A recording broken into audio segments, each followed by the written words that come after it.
Hello, today I'm going to talk to you about triads, and this lesson is going to basically tell you all the information that you need to know about major, minor, augmented and diminished triads on the guitar. So I'm aiming to cover everything right now. First of all, what is a triad? What is the basic definition of a triad? It's a chord that has three notes in it, three different notes, not just repetitions of the same note. When you have a scale,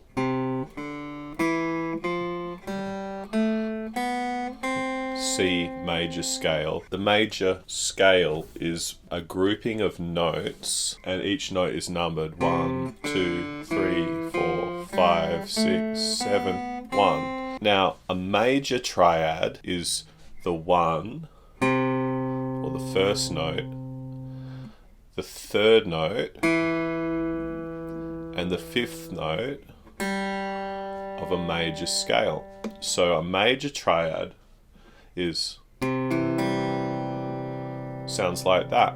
You may have heard of a chord that sounds like that. That is a triad because it has those three notes in it, the 1, the third, and the fifth of the major scale. But then it doubles up the 1 again, and then it doubles up the third. So as long as it has 1, a 3, and a 5 in it, and nothing else, then it's a triad. Whether it doubles up or whether it has the 5 below the 1. So 5 at the bottom, 1 in the middle, and 3 at the top, or it might have 3 at the bottom, 5 in the middle, and 1 at the top.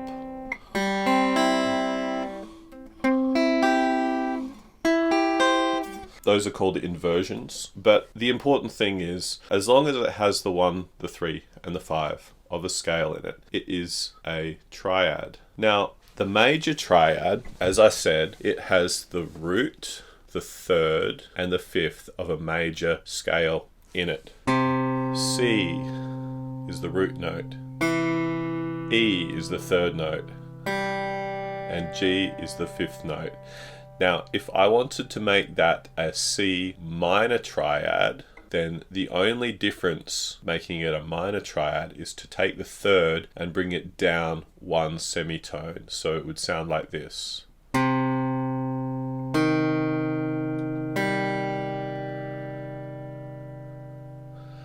Now, other than that, minor triads follow all the same rules that major triads follow. For example, they also have inversions, just like major triads have.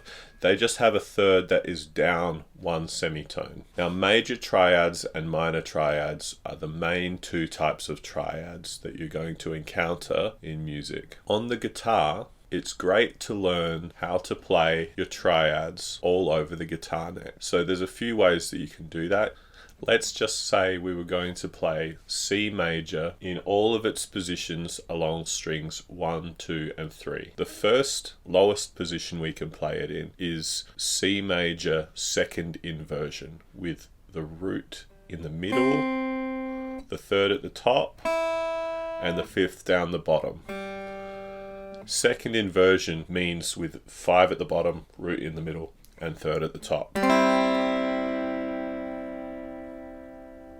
The next one up is root position, with the root at the bottom, with the third in the middle, and with the fifth up the top.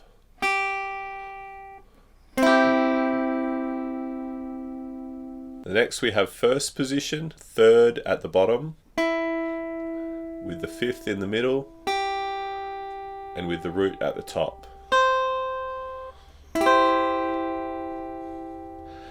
Now let's do the same thing, but this time we'll do it with C minor instead of C major. Now, when we change to C minor, you'll notice that first shape we did with C major no longer works, because the third, when it was a C major chord, the third was an open string, and so we can't lower it any further. So, that one we can't play any lower on that string. So the lowest position of C minor triad is here, root position. The root, the minor third, and the fifth. The next position is the first inversion, with the third at the bottom, the fifth in the middle, and the root at the top.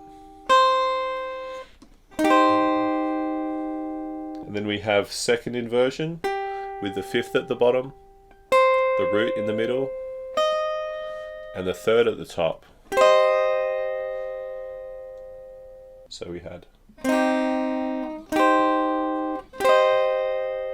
Let's take a whole different chord. Let's look at G major on the first, second, and third strings. So the lowest position we can play that in is here, with the third, which is B, at the bottom, the fifth, which is D, in the middle, and the root, which is G, at the top. And that, if you remember, is the first inversion. The next is the second inversion, and then we have root position. Now, let's look at G minor triad. The first inversion is minor third at the bottom, that's B flat, fifth in the middle, that's D, and root at the top, that's G. Then we have the second inversion, which is fifth at the bottom, D, root in the middle, G, and third at the top, B flat. Then we have the root position, which is root at the bottom, G, third in the middle, B flat, fifth at the top, D. Let's go to D major. You've got D, second inversion, D root position, and D first inversion.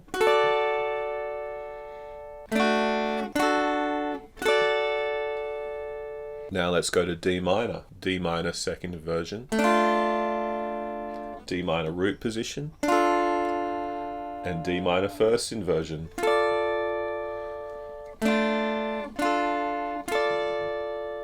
Let's go to A major root position, A major first inversion, and A major second inversion.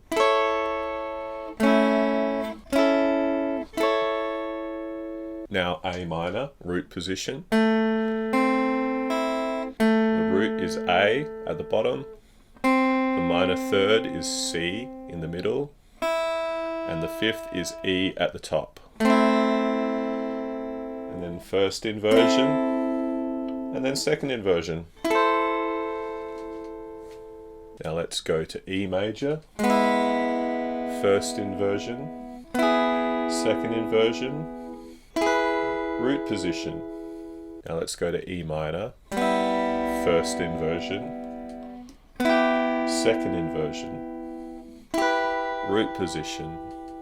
Now let's go to B major, root position, first inversion, second inversion, B minor, root position, first inversion, second inversion.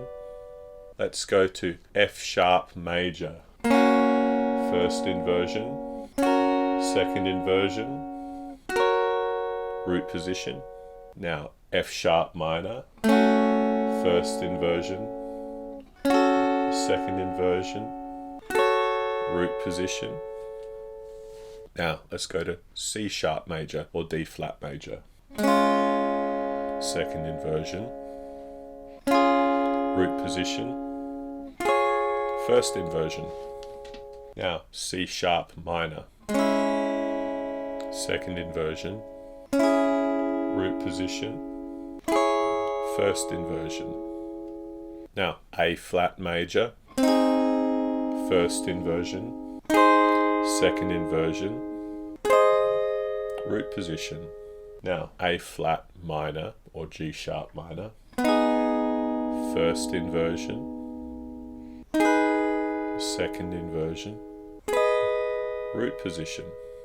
Now, E flat major, second inversion, root position, first inversion. Now, E flat minor, second inversion, root position, first inversion.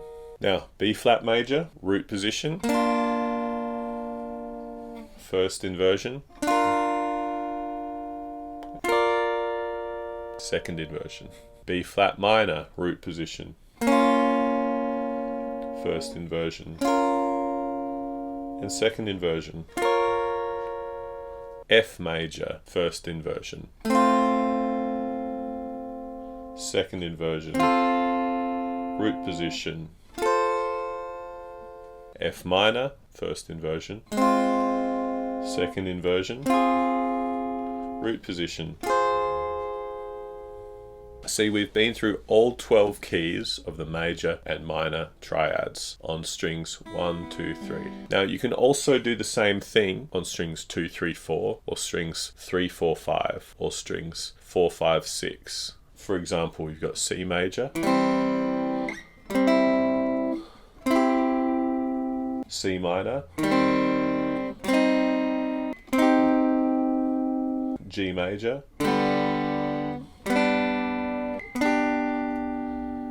G minor,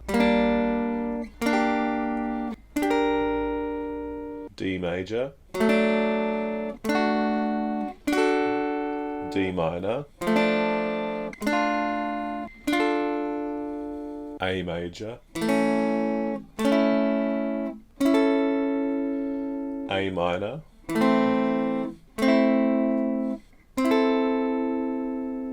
I won't go through all of them right now, but there's a different shape for each one, for each string set. Each string set has a different shape. The only two string sets that have the same shape are 4, 5, 6 and 3, 4, 5. For example, you've got A major, D major. It's the same shape,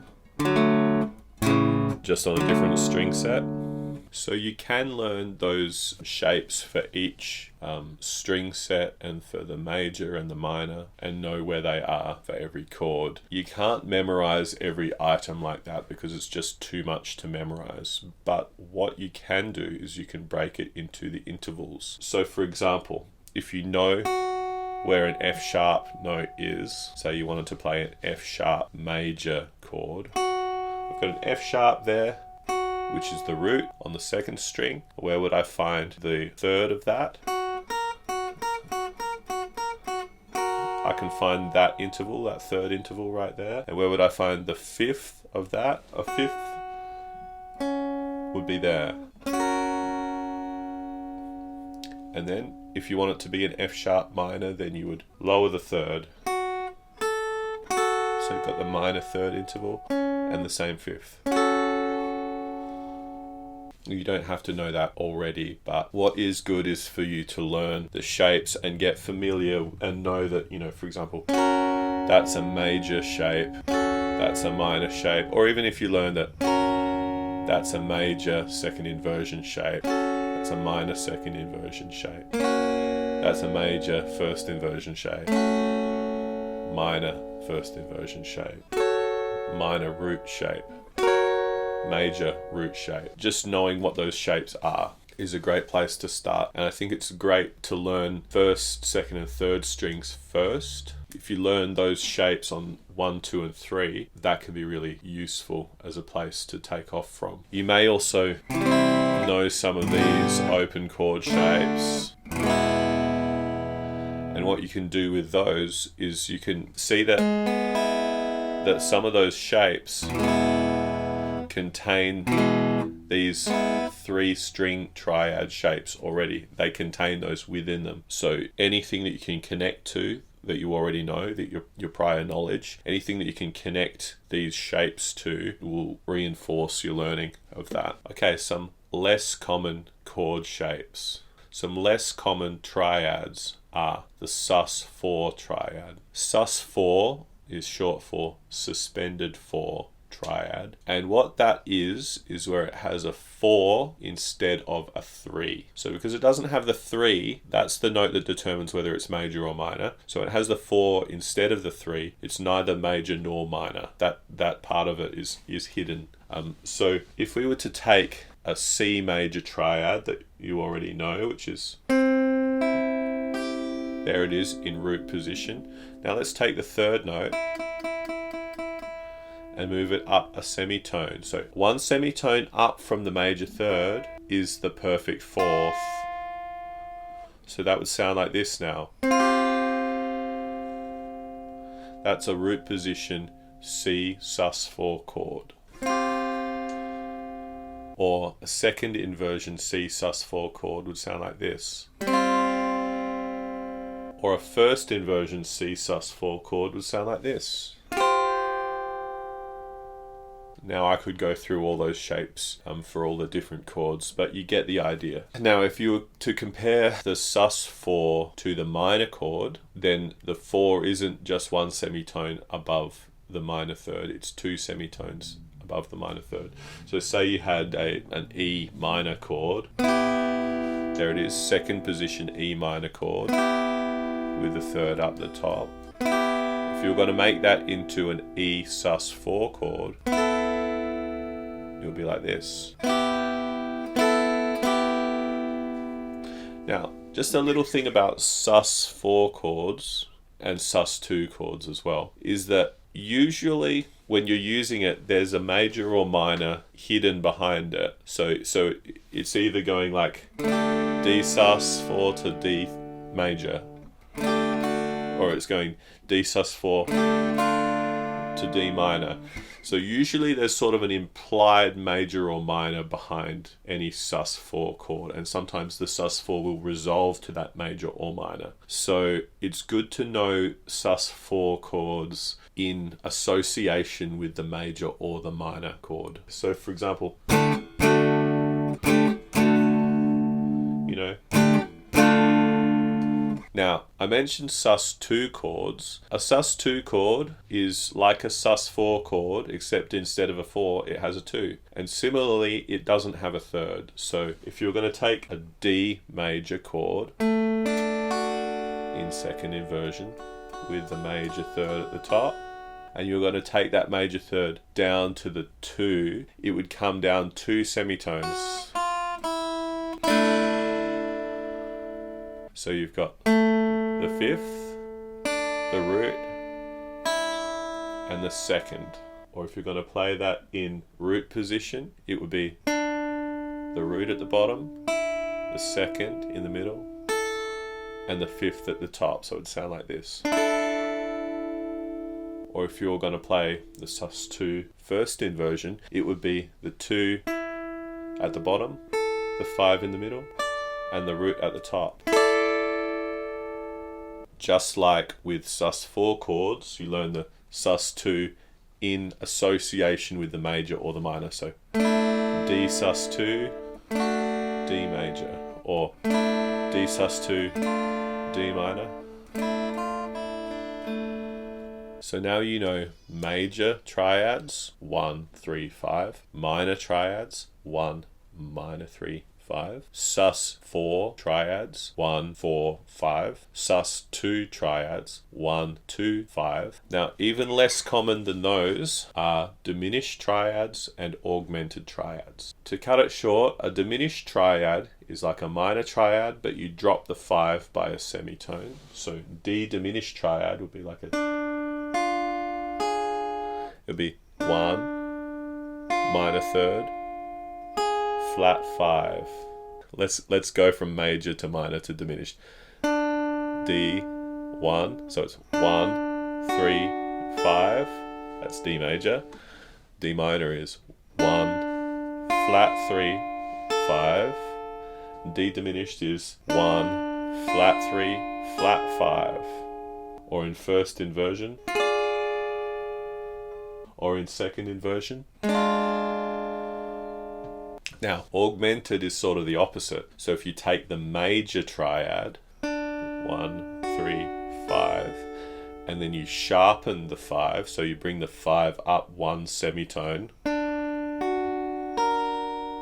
That's an augmented triad. Root position D augmented triad.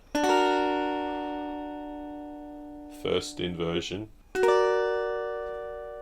and second inversion. Now those are the main triads that you'll ever need to learn. The most important thing that you need to do, it's good to know major and minor triads all over the neck. So for any note, you've got to be able to find a major triad and a minor triad. Let's break them down into the intervals that are inside them. So let's go all the way back to this major triad that we looked at to start off with, C major. Now that is the root, C, the major third, E, and the perfect fifth, G. Each of these notes relates to each of the other notes. So let's break down all the relationships between all the notes in this chord. From the root to the third is a major third, which is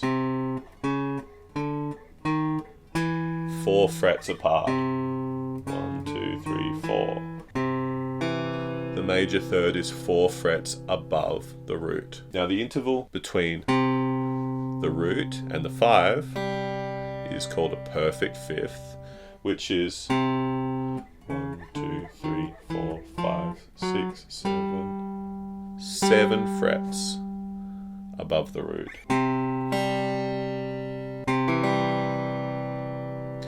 Now, the interval from the major third up to the fifth is called a minor third interval, which is 3 frets. Third, fifth. See, 3 frets apart, which is called a minor third interval. Now, when we invert this chord up to the first inversion, we've taken the root note from the bottom and we've put it up the top. And now the intervals between the chords are a little different. So from the third up to the fifth, that's still a minor third interval. From the major third up to the perfect fifth is a minor third interval. Now, from the major third up to the root is called a minor sixth interval. Now you may think, why is it not a major third interval? It's not a major third interval because we're going from the third up to the root instead of from the root up to the third. Root up to the major third is a major third. Major third up to the root is a minor sixth. And a minor sixth is how many frets? 1, 2, 3, 4, 5, 6, 7, 8. 8 frets in a minor sixth interval. Now, from the perfect fifth up to the root is a perfect fourth interval. Why isn't the fifth to the root a perfect fifth? Well, because the root up to the fifth is a perfect fifth, but the fifth up to the root is a perfect fourth, which is 1, 2, 3, 4, 5 semitones apart is a perfect fourth.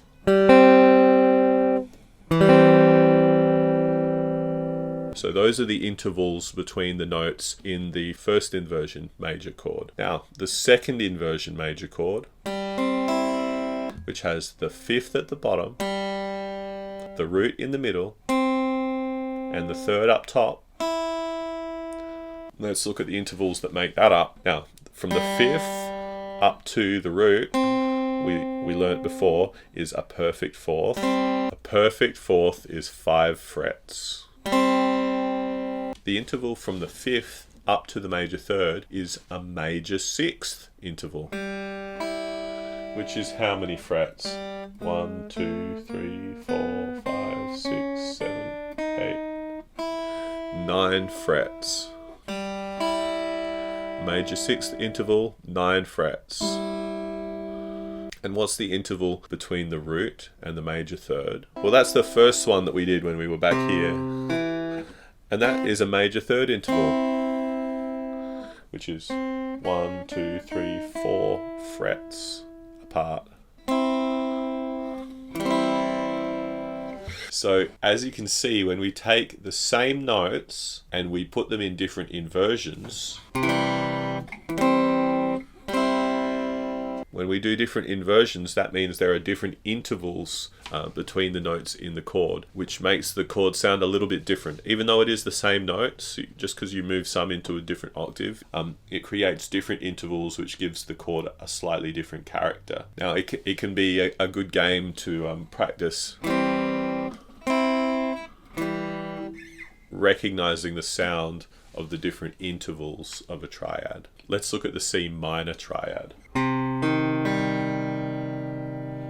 What are the intervals in a C minor root position triad? Well, from the root to the minor third, it is, you guessed it, a minor third interval, which is 3 frets apart. Now, from the root to the fifth is a perfect fifth interval. 1, 2, 3, 4, 5, 6, 7 frets apart from the root to the fifth. Now, from the minor third up to the fifth is a major triad, which is 1, 2, 3, 4 frets up. So you can see the minor triad in root position has a minor interval, a minor third interval, and then a major third interval. Now let's look at the first inversion of the C minor triad, which has the minor third at the bottom, the fifth in the middle, and the root up the top. Now the interval from the minor third up to the fifth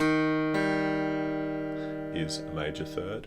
The interval from the minor third up to the root is a major sixth. The interval from the fifth up to the root is a perfect fourth. Now let's look at the second inversion C minor triad. Fifth is at the bottom, the root is in the middle, and the minor third is up the top. Now the interval from the fifth up to the root is a perfect fourth interval. Which, how many frets is that?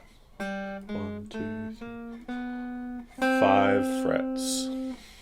The interval from the fifth up to the minor third is a minor sixth interval. And the interval from the root up to the minor third is a minor third interval, 3 frets. I could go through that same process with the sus2s and the sus4s and the diminished and the augmented, but I think you get the picture. The point is, all of the triads in all of their different inversions have a unique pattern of intervals between the notes. Now there's more. So we've looked at chords where the root is at the bottom, then it goes up to the third, and then it goes up to the fifth. Or the third is at the bottom, and then it goes up to the fifth, and then it goes up to the root. Or the fifth is at the bottom, then it goes up to the root, then it goes up to the third. But what if you had the root, and you went up and you skipped the third, and went straight up to the fifth, and then from that you skipped the root and you went up to the third. So it's still got a root, a third, and a fifth, but they skip. Well, that is a spread voicing. So there's 3 different types of spread voicings. You got that one. Or you could start off on the third and then skip the fifth, go straight up to the root, and then from the root skip the third and go straight up to the fifth. So third at the bottom, root in the middle, fifth at the top. Or you could start it off at the 5th, go up, skip the root to the 3rd, and then from the 3rd, skip the 5th up to the root.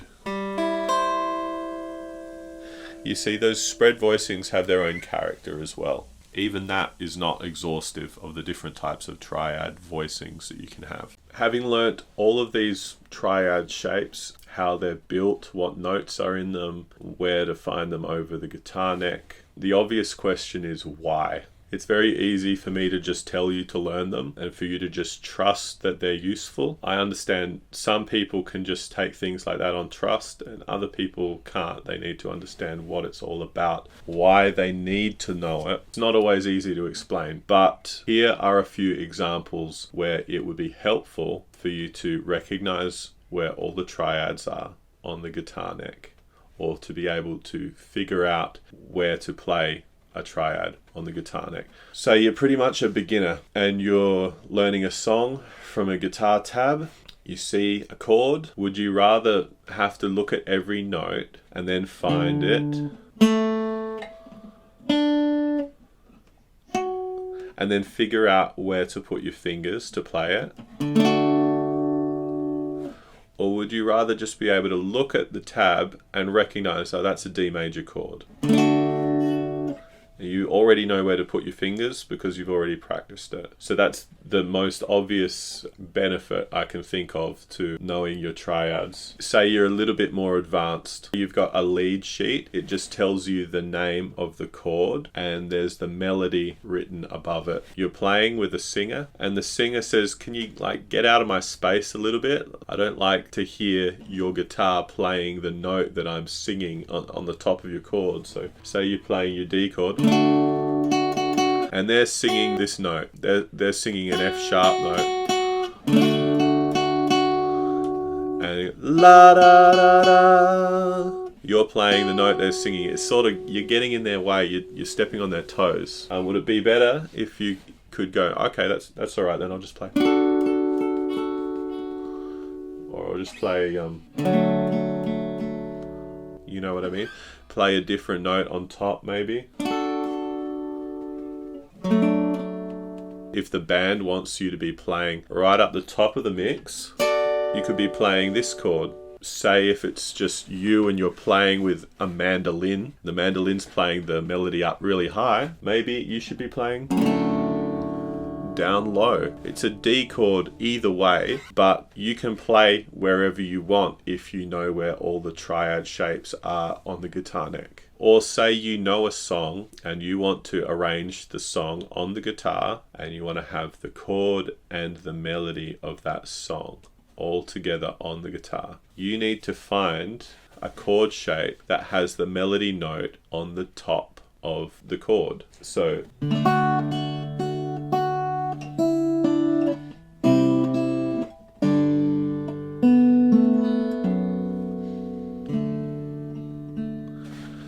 you see how I put melody notes at the top of the chord so that I could arrange in a smooth way. So I can play whatever melody I want. I can play with the chords that I want. That's not always possible if you only know a couple of chord shapes. It's not possible to put your chosen melody note on top of the chord if you don't know the chords that are in the right place. Because if you only know the chords down here, or say you only know the bar chords, so you go, oh, D, that means I have to be here, or here. Or I'm playing an A chord now, which means I have to be here, or here. You know, if you just know the bar chords, there's only 2 places on the neck that you can be at. If you know all of your triad shapes, then you can be at any position on the guitar neck. Another thing is that just being able to recognize patterns, so for example, being able to see recognizable shapes, recognizable triads, it helps you to memorize music that you are learning. If you see every note in a piece of music as a separate entity and you don't understand any of the relationships between any of them, you can't make sense of it and it's extremely difficult to memorize. basically you're just, it could be 1,000 notes, or it could be like 20 different chords. You're just looking at each of those as like a jumble, and you won't remember it, which means it takes a really long time to learn the music. It's just a lot more complicated. If you recognize triads, you look at a chord and you see what it is. It makes it so much simpler. You can remember it. It creates more of a connection between what you hear and what you see that you're playing, because you've conceptualized the information into concepts, into relationships. You sort of have to trust me on that one, but you can memorize much, much more music if you recognize the shapes, the triads, the relationships between the notes. Triads aren't only used for strumming a chord. Triads are also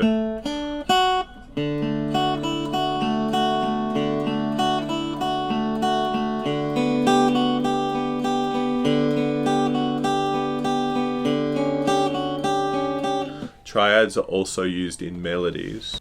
And if you recognize the triads, then learning the melody is so much faster, so much easier. For that reason, even if you don't take your music very seriously, if you're going to spend any amount of time learning an instrument, especially the guitar, because the guitar is tricky to conceptualize what's going on the guitar. It's harder than a lot of other instruments. It's definitely worth your time to learn your triads.